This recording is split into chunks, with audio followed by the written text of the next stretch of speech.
Hey guys, welcome back to the Divine Discussions. Today, I'm joined by my wife and our Ate Ariel. Say hi. Hi! Welcome ulit sa lahat. Excited kami sa mga paparating na mga isi-share namin sa inyo with Nick and Ate Karen. So bago tayo magpatuloy dun sa pag-uusapan natin ngayon, meron muna tayong i-welcome na very special guest. Hindi lang sa podcast na to, but sa buhay din namin. A very important person. Ate Ariel. Oh, hi Ate Ariel. Hi Ate Ariel. So then you IC. Okay, I call I see Ariel, Ate Girl. Welcome sa Divine Discussions. Is God good po sa buhay mo? So yan pa yung upo to, tas yung chip. Wow, galing ni praise the Jesus. Lord. Nag-pray ka? And you do communion?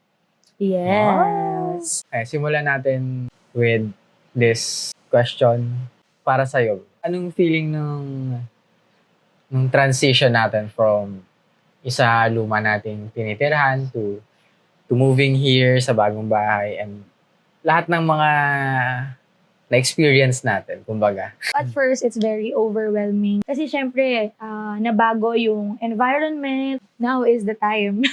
May bago na tayong space, hindi lang para sa amin na titirhan. We believe this platform na binless and an opportunity na binigay ng Lord to share the word, to share who Jesus is. Kasi gano'n naman talaga, di ba? Everything happens for a reason. Yeah.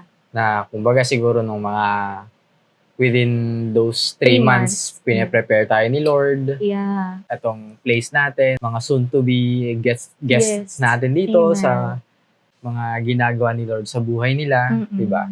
And kasi nga, di ba, rest eh. So habang nagsasalita ka, sabi mo, parang naalala ko lang na it's also a rest for the divine discussion. For us to be filled again at mas ma-empower, di ba? Hindi lang tayo, kundi yung ma-encourage natin yung iba nating ready tayo to encourage other people through this Amen. platform. Kumbaga parang new season na rin to para sa aming mag-asawa, sa aming family, sa business namin, and sa halos lahat kasi. So, Yes. kumbaga every new season merong transition, di ba? Yes, yun yung madalas nating kinakatakutan, di ba? Yung transition, yung new season. Natatakot tayo to start something new. Oo, kasi parang nandun ka na sa current season mo. Sa Komportable. current season mo, naging komportable ka, nahihirapan kang mag-step out in faith, lalo na, di ba? Sa new season mo, may open door na si Lord sa'yo, pero parang, takot kang mag-take ng risk, parang hindi kampante yung loob mo, kasi yun komportable ka na eh. Okay Diba? ka na dun. Oo. Settled ka na. Settled ka na. It just really takes a step of faith, di ba? Yes. Sa lahat ng ginagawa natin. Kaya nga, sinasabi natin na we should live by faith. Amen. Just like the Israelites, di ba? Yung transition sa buhay nila nung inalis sila ni Lord doon sa Egypt, nahirapan sila. Di ba? May mga times na gusto na nilang bumalik doon sa kung saan sila before, Oo. not knowing, even knowing Yes. what's the greater plans of God, knowing what is ahead of them, yung promised land. But still, di ba, nagko-complain sila. And sometimes, we're just like that. Oo. Naalis tayo ng Lord sa isang sitwasyon, sa isang place, not because pababayaan ka niya to be in the wilderness, tulad nung inaakala ng mga Israelites na iiwan sila ni Lord doon sila pababayaang mamatay.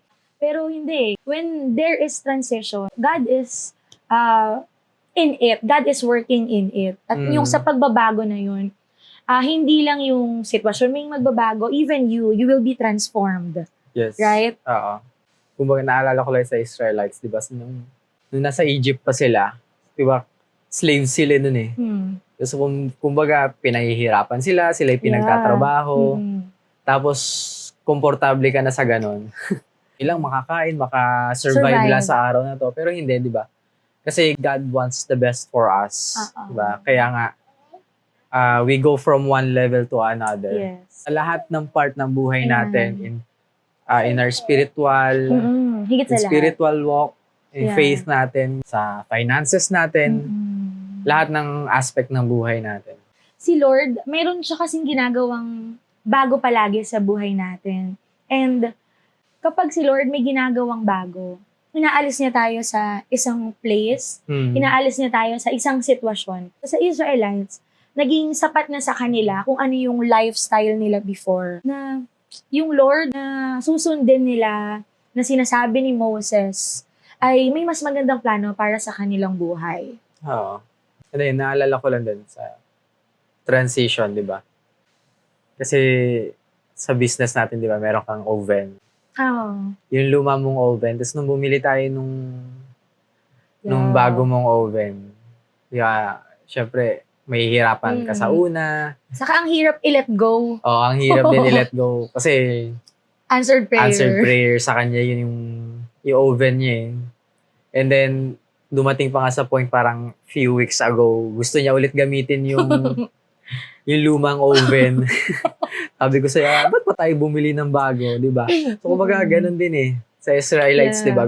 Gusto nilang bumalik sa Egypt. Nandun na sila sa wilderness, di ba? Malapit na. Malapit na sila. Oo. So, kumbaga, ganun talaga eh.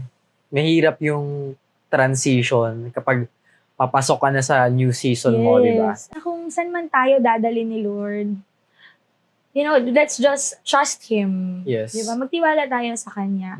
Kasi ayun nga eh, because He is great God, great din yung plano niya para sa bawat isa. Oo. Di ba? Big din yung plano niya. Big plans, big purpose, and big calling for each and every one of us. Di ba parang si Joseph, buhay niya from being na binenta siya ng mga kapatid niya, tapos naging slave siya, hanggang sa dumating yung time na sa kanya yung pinagkatiwala yung Egypt, lalo na during the time ng famine, di ba?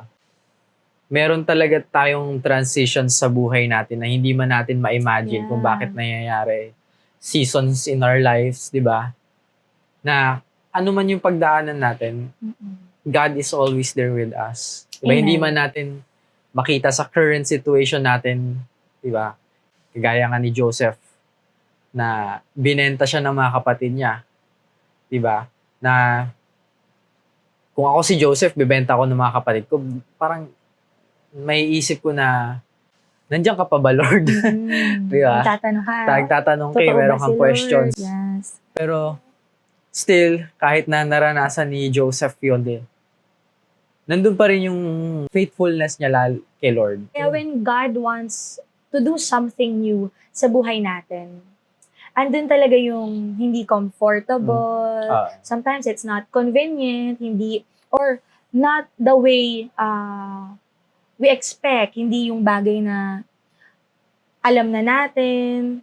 Diba kasi madalas yun naman talaga eh. Natatakot tayo sa transition or sa pagbabago ng ating buhay because we know nothing about it. Hindi naman natin alam yung gagawin sa bawat season, di ba? Yes. And we just need to depend on God, to rely on God. Like in Isaiah 43:19, sabi doon na, "See, I am doing a new thing.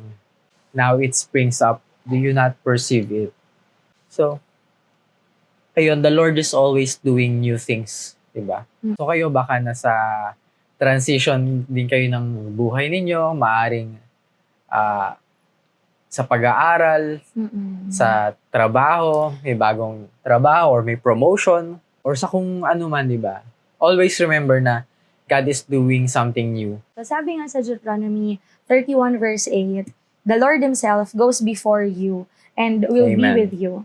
He will never leave you nor forsake you. So do not be afraid, do not be discouraged." Amen. So it's really a reminder na hindi dapat tayo matakot. Let us not be discouraged. Siyempre, it's a process.